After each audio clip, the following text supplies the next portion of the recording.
Formation of carbocation. In this video, we are going to cover formation of carbocation. How the carbocations are formed. तो सबसे पहला तरीका क्या है carbocation के बनने का? Heterolytic cleavage. मीन्स यहाँ पर हेटेरोलिटिक आपका रिएक्शन हो रहा है. हमने होमोलिटिक बॉन्ड क्लीवेज पढ़ा था और एक हेटेरोलिटिक पढ़ा था. तो उसमें हेटेरोलिटिक क्लीवेज जो होता है उससे कार्बोकेटाइन का फॉर्मेशन हो सकता है. जैसे कि एक एग्जाम्पल हमारे पास ये रहा. देखिए इसमें ये एग्जाम्पल दे रखा है हमको. अब इसमें H पॉजिटिव जो है वो इसमें कंबाइन होना है. किस तरीके से कंबाइन होगा? इधर कंबाइन होने के लिए यहाँ पर पॉजिटिव चार्ज जनरेट हुआ, जो कि यहाँ पर ऑलरेडी इसके पास लोन पेयर ऑफ इलेक्ट्रॉन्स थी, इस वजह से. तो जब इसके पास अटैच हुआ तो क्या हुआ? यहाँ पर पॉजिटिव चार्ज जनरेट हुआ. फिर दोनों अलग ही हेटेरोलिटिक फ्यूजन हो गया. मीन्स बॉन्ड जो है वो हेटेरोलिटिक क्लीवेज के साथ टूटा और एक पॉजिटिव और एक नेगेटिव बनाता हुआ अलग हो गया. ठीक है, तो ये क्या बना? हमारा कार्बोकेटाइन बना. कौन सा वाला होता है कार्बोकेटाइन? पॉजिटिव वाला होता है हमेशा. तो इस तरीके से जब हेटेरोलिटिक क्लीवेज होता है तो हमारा क्या बन सकता है? कार्बोकेटाइन का फॉर्मेशन आराम से हो सकता है. आगे बढ़ते हैं. Another way is the electrophilic attack. Electrophilic attack by bond, that is electrophilic addition reaction. अब दूसरा प्रोसेस क्या है कार्बोकेटाइन के बनने का? जब कोई इलेक्ट्रोफाइल अटैक करे किसी एक आपके एटम पे या फिर किसी एक मॉलिक्यूल पे, तब एक कार्बोकेटाइन बनता है. जैसे कि इस वाली रिएक्शन में this is a molecule of styrene. अब ये इतना एरिया है आपका स्टायरीन का, इतना एरिया है आपका स्टायरीन का. अब इसमें ये जो है ये एक इलेक्ट्रोफाइल है. ठीक है, दिस इज़ इलेक्ट्रोफाइल HBr.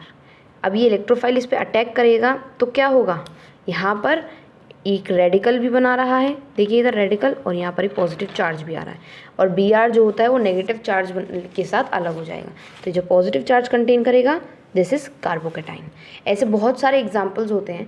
आपको सिर्फ इतना ध्यान रखना है कि किन किन चीज़ों से कार्बोकेटाइन का फॉर्मेशन हो सकता है. ठीक है, आगे बढ़ते हैं. Decomposition reaction also leads to the formation of carbocation. तीसरा स्टेप क्या हुआ हमारा? डिकम्पोजिशन रिएक्शन से भी कार्बोकेटाइन बन सकता है. डिकम्पोजिशन रिएक्शन मतलब एक मॉलिक्यूल दो पार्ट्स में या फिर दो डिफरेंट एटम्स में सेपरेट हो जाए या डिफरेंट मॉलिक्यूल्स में सेपरेट हो जाए. जैसे कि डायज़ोमीथेन. अब ये दो डिफरेंट मॉलिक्यूल्स में सेपरेट हो गया. पहला आता है मीथेन. ठीक है, this is methane CH3 and this is N2. Okay, तो दिस इज N2. तो यहाँ पर आ जाता है डायज़ोमीथेन. तो हमने तीन तरीके पढ़े कैसे हम कार्बोकेटाइन का फॉर्मेशन कर सकते हैं. पहला हेटेरोलिटिक क्लीवेज, दूसरा when electrophile attacks, and the third one is the decomposition. Next हम उस पर बढ़ते हैं टॉपिक पे, that is types of carbocation. Types of carbocation कौन कौन से होते हैं? There are basic 3 types of carbocation. 3 degree that is tertiary, 2 degree that is secondary and 1 degree that is primary carbocation. तो carbocation are classified according to the number of alkyl substituents that are bonded to the positive charge atoms. मतलब कि carbocation उस base पे classify होता है कि कितने number of substituents एक कार्बन एटम से अटैच्ड है. इसके पास 4 साइड्स होती हैं. कार्बोकेटाइन के पास टोटल 4 साइड्स है, तो मतलब कि 4 एटम्स अटैच हो सकते हैं. तो यहाँ पर एक पे तो हमेशा ही हाइड्रोजन रहेगा, है ना. तो यहाँ पर आपके पहले वाले पे क्या हो गया? पहले वाले पे आपके पास हो गए 3 साइट हो गई. जब एक पे हाइड्रोजन होगा तो हम 3 साइट कंटेन करके चल रहे हैं. तो जब 3 साइट होती हैं तो उसको 3 डिग्री कार्बोकेटाइन कहते हैं. जब हमारे पास 2 साइट होती है सिर्फ और सिर्फ, ठीक है, और 2 साइड्स पे हाइड्रोजन कंटेन करता है, तो हमारा 2 डिग्री कार्बोकेटाइन कहलाया जाता है. And when it is only having 1 site then it is known as a primary. मतलब 1 डिग्री. 1 है तो 1 डिग्री, 2 साइट है तो 2 डिग्री और 3 है तो 3 डिग्री. देखिए इसमें यहाँ पर 1 डिग्री हैज़ 1 और नो एल्काइल ग्रुप. ठीक है, तो यहाँ पर क्या होता है? या तो एक होना चाहिए या फिर एक भी ना हो एल्काइल ग्रुप. और methyl that is 2 degree carbocation कब बनता है? जब 2 एल्काइल सब्स्टिट्यूएंट्स जुड़ सकें. जैसे कि ये डायग्राम में देख रखे हैं, यहाँ पर मिथाइल है तो मिथाइल यहाँ पे पॉजिटिव चार्ज कंटेन कर रहा है तो ये कार्बोकेटाइन है ना. तो ये 1 डिग्री भी कहा जाएगा क्योंकि इस पर कोई भी एल्काइल ग्रुप नहीं है. डेफिनेशन में क्या लिखा रखा है कि 1 डिग्री कार्बोकेटाइन वो होता है या तो इसमें एक एल्काइल ग्रुप अटैच हो या फिर कोई भी एल्काइल ग्रुप अटैच ना हो. तो यहाँ पे कोई भी अटैच नहीं हो तो उसको आप 1 डिग्री में कंसिडर कर सकते हो. बट ऑल्दो यहाँ पर सिर्फ और सिर्फ आप ये कहोगे कि ओनली कार्बोकेटाइन है. नेक्स्ट 1 डिग्री कार्बोकेटाइन में एक सब्स्टिट्यूएंट अटैक हो गया, दैट इज़ R. ठीक है, अब यहाँ पर 2 एल्काइल ग्रुप अटैच हो गए और यहाँ पर 3 अटैच हो गए. तो जब 3 अटैच होंगे तो 3 डिग्री, जब 2 तो 2 डिग्री और जब 1 तो 1 डिग्री। तो ये है टाइप्स ऑफ कार्बोकेटाइंस।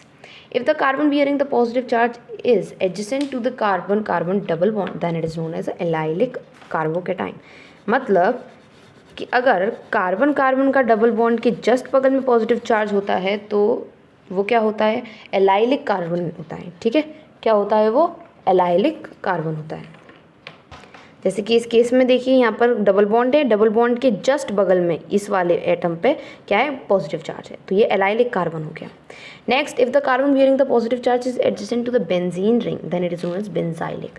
तो ये एक बेंजीन रिंग के जस्ट अटैच्ड वाले कार्बन पे पॉजिटिव चार्ज, तो ये क्या हो गया, benzylic. If the carbon bearing the positive charge is a part of the alkene then it is vinylic. अगर जो पॉजिटिव चार्ज बना रहा है वो एल्कीन का पार्ट है, तो ये पॉजिटिव चार्ज बना रहा है, ऑल्दो ये डबल बॉन्ड के जस्ट एडजेसेंट है, ठीक है, बट यहाँ पर इधर भी आ सकता था, तो ये वो ऐसा पॉजिटिव चार्ज जो एल्कीन का पार्ट बना है वो होता है विनाइलिक। ठीक है, आगे बढ़ते हैं हम, that is structure of carbocation. Carbocation का क्या स्ट्रक्चर होता है, इसको ध्यान से समझिएगा। कार्बोकेटाइन जो होता है वो sp2 हाइब्रिडाइज्ड होता है। क्या होता है, sp2 hybridized, which represents the equilateral triangle arrangement and therefore are planar. तो उनकी ज्योमेट्री क्या होती है, प्लेनर होती है। तो हमेशा ध्यान रखना कार्बोकेटाइन की ज्योमेट्री क्या होती है, हमेशा ट्राइगोनल प्लेनर। इस चीज़ को ध्यान रखिए बस। इसमें स्ट्रक्चर में क्या ध्यान रखना है कि इसकी हाइब्रिडाइजेशन कितनी होती है, sp2, और ज्योमेट्री क्या होती है, ट्राइगोनल प्लेनर। ठीक है, ट्राइगोनल प्लेनर। अभी समझ लीजिए कि क्यों होती है। sp2 orbitals are directed towards the corner of the equilateral triangle as these lie in the same plane with the electron deficient carbon atom. p orbital that is not utilized in hybridization is empty and is generally shown by the positive charge. तो यहाँ पर p orbital क्या होती है, वो empty रहती है, मतलब खाली रहती है। तो यहाँ पर p orbital क्या रहती है, वो खाली रहती है, तो वो पॉजिटिव चार्ज कंटेन करती है एंड जो इलेक्ट्रॉन के ओवरलैप के लिए अवेलेबल होती है, p ऑर्बिटल और s ऑर्बिटल जो होती है उसके नियर बाय, वो क्या होती है, इलेक्ट्रॉन के लिए अवेलेबल रहती है, जिसकी वजह से हाइब्रिडाइजेशन पॉसिबल हो पाती है।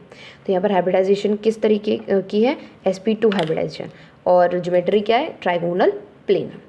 ठीक है, तो this is all for today's video. आज की वीडियो में हमने स्ट्रक्चर पढ़ा, टाइप्स ऑफ कार्बोकेटाइन पढ़ा, और 3 थोड़े छोटे छोटे स्टेप्स पढ़े कि किस तरीके से कार्बोकेटाइन का फॉर्मेशन हो सकता है। जो पहला वाला मैंने आपको बताया था द स्टेप्स, वो इतना ज़्यादा इंपॉर्टेंट नहीं, इसलिए मैंने आपको थोड़ा सा शॉर्ट बेसिक में बताया। जो चीज़ इंपॉर्टेंट है वो है types of carbocation and structure. So this is all for today's video. Thank you for watching this video.